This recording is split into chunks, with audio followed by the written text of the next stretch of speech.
السلام علیکم حضور، وعلیکم میرا نام بشرا دین ہے اور میرے والد کا نام شمس الدین ہے، اور میں حاضر جماعت سے یہ ہوں۔ آپ کی بہن ہے ساتھ؟ ہاں جی۔ اچھا جی۔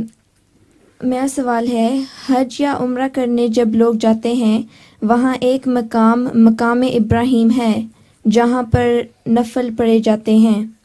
دیکھنے والوں نے بتایا ہے کہ وہ اتنا بڑا پیر کا نشان ہے کہ انسان کے پیر کا تصور نہیں ہو سکتا۔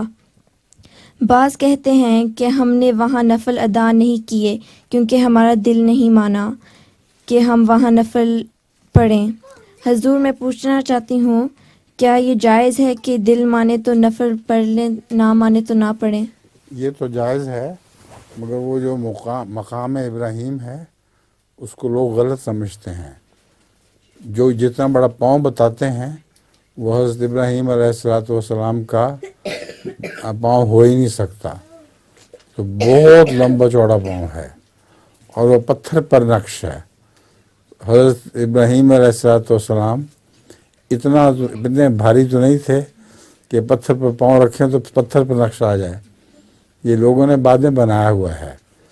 دوسرے، مقام ابراہیم کو مصلی نہیں فرمایا اللہ تعالیٰ نے، مقام ابراہیم کو مصلی فرمایا ہے۔ مقام ابراہیم سے مراد وہ جگہ کا نام نہیں ہے بلکہ مرتبے کا نام ہے، پر ابراہیم کے مرتبے کے مطابق نماز پڑھا کرو، یہ ارشاد ہے۔ ٹھیک ہے؟ اور لطیفہ بھی ہے۔ آپ کو طوبہ کا لطیفہ یاد ہے؟ ہاں، مقام پہ مقام، میرا مقام طوبہ کا